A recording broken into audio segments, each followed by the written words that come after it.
Attention please.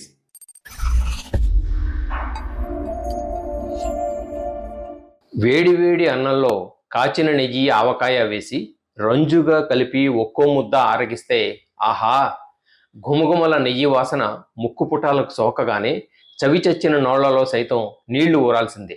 నెయ్యిలో పోషకాలు మెండు.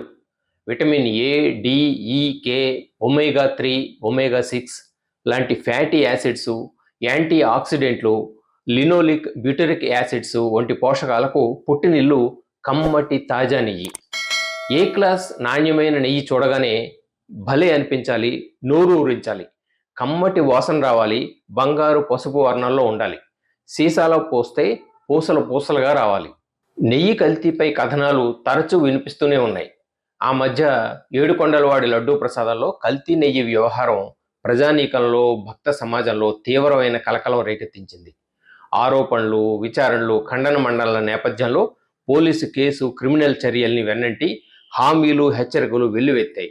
తిరుమల తిరుపతి దేవస్థానం కేంద్ర బిందువుగా సెన్సేషనల్ కేసు ఒక్కటే కాదు, 2 తెలుగు రాష్ట్రాల్లో అధికారులు దాడులు చేసి కల్తీ నెయ్యి నిల్వల్ని సీజ్ చేసిన ఘటనలు ఎన్నో నమోదయ్యాయి, అవుతున్నాయి. చౌక రకం వంట నూనెలు, పిండి, సింథటిక్ కలర్సు, డిటర్జెంట్లు, జంతువుల కొవ్వు ఇటువంటి వాటితో నెయ్యిని కల్తీ చేస్తున్న ఉదంతాలు ఎన్నో వెలుగు చూస్తున్నాయి.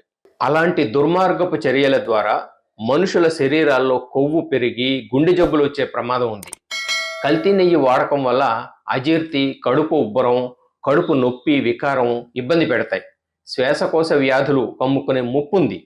చర్మ వ్యాధులు, ఎముకల వ్యాధులు దాపురిస్తాయి. రోగ నిరోధక శక్తి తగ్గిపోతుంది. స్వచ్ఛమైన నెయ్యి గది ఉష్ణోగ్రత వద్ద పొరలు పొరలుగా విడిపోతుంది.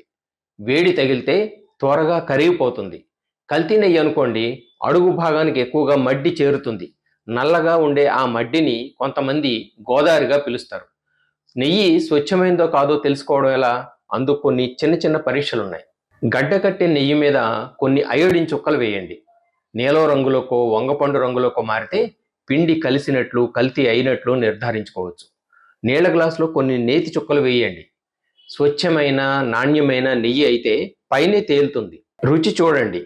ఆహ్లాదంగా, కమ్మగా ఉన్నట్లయితే అది ప్యూర్. పులుపు, ఒగరు తగిలితే కల్తీ అయినట్లే. చెంచాడు నెయ్యిని పాన్లో వేసి వేడి చేయండి.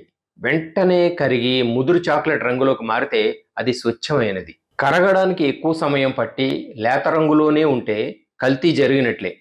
బయట కొంటే కల్తీ భయం. ఇంట్లో నెయ్యి చేసుకోవడం ఎలాగంటారా? చాలా తేలిక, ఎంతో సింపుల్.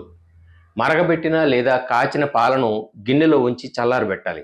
పైన మీగడ ఏర్పడుతుంది కదా, ఆ మీగడను స్పూన్తో జాగ్రత్తగా తీసి ఫ్రీజర్లో ఉంచండి. అలా 2 వారాల పాటు మీగడ పోగేశాక బయటకు తీసి నీళ్ల గిన్నెలో శుభ్రం చేసుకోండి.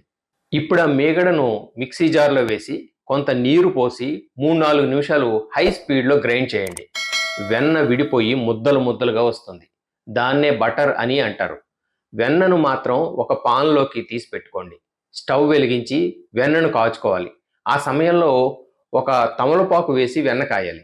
తమలపాకులు లేకపోతే కరివేపాకు రెబ్బలు తుంచి ఆకులు వేసి కాయండి. కమ్మటి వాసనతో నెయ్యి తయారవుతుంది. దాన్ని వడగట్టుకుని ఒక సీసాలోకి తీసుకోండి. అంతే.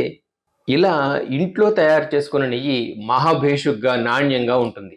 గేదె పాల నుంచి తయారైన నెయ్యి తెల్లగా, కమ్మగా ఉంటుంది.